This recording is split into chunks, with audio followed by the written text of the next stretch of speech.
দেশের এই পরিস্থিতিতে, বন্যা পরিস্থিতিতে আমাকে আসতেই হলো আবার ভিডিওতে।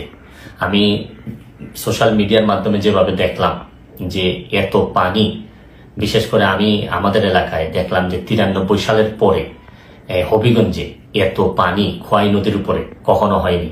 কারণ একটা ভারত থেকে একটা ড্যাম এটা ছেড়ে দেওয়ার কারণে পানি আর কোনোভাবে কুলায় উঠতে পারতেছে না আমাদের নদী। এইদিকে আবার আমাদের দেখলাম যে ফেনীতে তো মানে শুধু বাড়ির ভিতরে ঢুকছে তা না, বাড়ির চালের উপর দিয়ে পানি যাচ্ছে। এরকম কুমিল্লা, বিভিন্ন দেশের বিভিন্ন জায়গায় যেভাবে বন্যায় আক্রমণ করছে। আমি যেহেতু বন্যা নিয়ে কাজ করছি, আমার কাছে মনে হয়েছে যে এই বন্যার সময় আমার একটা অধিকার আছে যে আপনাদের সবাইকে একটা আহ্বান করার, যে যে যে এলাকায় কৃতি সন্তান আছেন তারা নিজেরা একটু ঝাঁপিয়ে পড়েন মানুষের। কারণ দূর থেকে বন্যা বলতে আমরা পানি দেখি, কিন্তু আপনি যদি কাছে যান প্রতিটা